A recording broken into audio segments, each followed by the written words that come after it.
Since we have just learned about the probability density function of a Gaussian distribution, the other type of plot which is very important, as we saw earlier, is the cumulative distribution function, right? We saw how to construct a cumulative distribution function from PDF when we learned about exploratory data analysis, right? So let's look at what the shape of CDF of a Gaussian distribution looks like. The CDF of my Gaussian distribution looks exactly like this, right? So if X is my random variable, we do know that CDFs always range between 0 to 1. The left bottom is always at 0. The right bottom is always at 1. And for any given, let's take our blue curve here. Blue curve corresponds to a mu of blue curve corresponds to a random variable X, which is Gaussian or normal distributed with 0 and 0.2, right? Now for this curve, one of the important things is what is for a CDF, just to quickly recap, given any point here, right? So what does CDF height represent? It represents the probability that my random variable X is less than equal to this value. Let's assume this value is 0.4. Okay, it looks like 0.4, right? This looks like 0.4. This is 1. This must be around 0.4 or 0.5, right? So what it tells, this height tells me, this height, let's assume, okay, it corresponds to 0.8, right? So what it says is the height of my CDF tells me what is the probability that my random variable X takes values which are less than equal to 0.4, and that will be 0.8, right? That's what your CDF informs us about, right? So the CDF of a random Gaussian variable, of a random variable which follows Gaussian distribution looks like this S-shaped curve. This is also very well recognized shape. But here are a couple of interesting things. If the mean of your random variable is 0, this is where the central point, right? Because our distribution is symmetric, which means 50% of the points lie on one side of your mean, 50% of the points lie on the other side of the mean, right? So the value corresponding to half here, will be at 0. Right, for all these three curves, because all of them have a mean of 0. But for a green line which has a mu of -2, your half on the y-axis corresponds to x equals to -2. Right? So so at mu, wherever the mu is, so here the mu is 0 for these three distributions, the corresponding y value in your CDF will be half, because as you would know, as you can see from our probability density function, that it's symmetric, which means half the points lie on one side and half the points lie on the other side, right? Having said that, the other important thing that to notice is if your variance is small, right? The variance of your blue line is smaller than the variance of your red line, which is smaller than the variance of your yellow line. As variance is smaller, your CDF line for Gaussian distribution becomes more and more gets closer and closer to this line, right? So if it goes farther and farther, so if you look at this red line, it's slightly farther away from your x equals to 0, your y-axis line, right? This is your x equals to 0 line, right? It goes farther and farther away as so this has a much higher variance, right? So your CDF actually goes farther and farther away as your variance increases. Okay? That's one of the important lessons of CDF.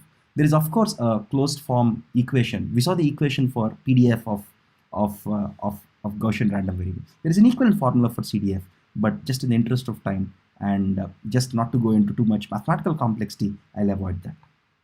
Of course, you can see that here in this nice table here, what the equation for PDF is and what the equation for CDF is. Okay. Having said this, there is the other concept that I wanted to go into, which is extremely important with Gaussian random variables. That is called the 68, 95, 99.7 rule. So you can find this in the standard deviation page of Wikipedia. As I told you multiple times, I will use Wikipedia extensively because there are brilliant explanations on Wikipedia for those of us who can follow Wikipedia. So it's a brilliant place. So let's assume somebody gives me a random variable X, which is distributed with normally or with a Gaussian, follows a Gaussian distribution. Let's assume I'm given a mean mu, and if I'm given a sigma. Let's just say somebody tells me that my mu is 0 and my variance is, let's say, 2. sorry, my variance is 2, right? Which means, sorry, let's say my variance is 4, just to make the math simple, which means my standard deviation is 2, right? Just to make the math simple here, nothing else. Okay, then I can tell you a lot of things about this random variable x using the 68, 95, 99.7 rule. Let's see. So what it says is, so first of all, we do know that your Gaussian random variable is symmetric, which means 50% of your points should lie on one side of the mean and 50% of your points should lie on the other side of the mean. By the way, this is what your mean is. You just mentioned mean equals to 0.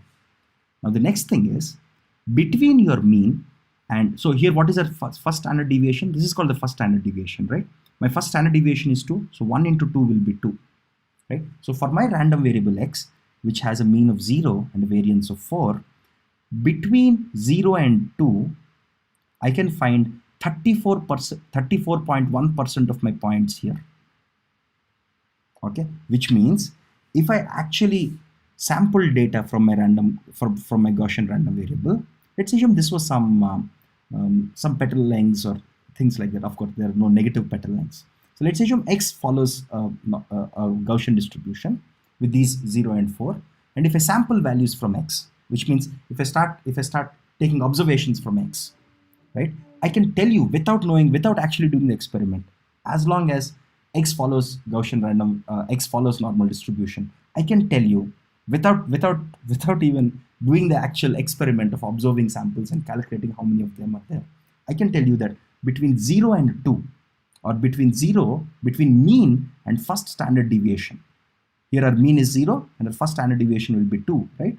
34.1% of points are here, which means, in other words, if my x is normally distributed with a mean of 0 and a variance of 4, so sigma equals to 2 and mu equals to 0, then between my minus 1 standard deviation and plus 1 standard deviation, right? My standard deviation here is 2, right? So between minus 2 and 2, I will find 68.2% of the points.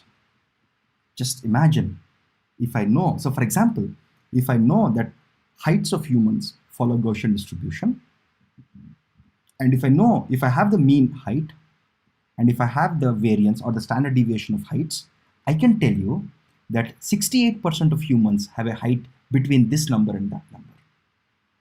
I can tell you that without actually measuring thousands or even hundreds of thousands of humans. Similarly, I can tell you that between minus 2 standard deviations and plus 2 standard deviations, there are 95% of points. Similarly, between minus 3 standard deviations and plus 3 standard deviations, I can observe 99.7% of points, right? Which means, let's actually put it this way. Let's assume x represents heights of humans. Let's assume this is Gaussian distributed with a mean value of 150 and a sigma value. So this is my mean, and let's assume my sigma value is 25. Suppose somebody gave me this, okay, after doing a lot of experiments. By just seeing this, I can tell you that, okay, let me write it down here just for simplicity. Let me just erase this, sorry. Let me just quickly erase this. So what I can quickly infer from that is that, so 150 minus 25 is 125. 150 plus 25 is 175. So I can quickly tell you that 68%, because this is 34.1 and this is 34.1. I can quickly tell you that 68.2% of humans have a height between 125 and 175. Right? Similarly, I can tell you that 95% of humans will have a height between 100 centimeters. Of course, there could be babies and youngsters here, between 100 centimeters and 200 centimeters. I wonder how many 200 centimeter folks are there around. Probably my numbers are a little crazy. Probably I should have reduced my variance or reduced my mean. Right? This is slightly absurd, but let's assume somebody gave me the actual values.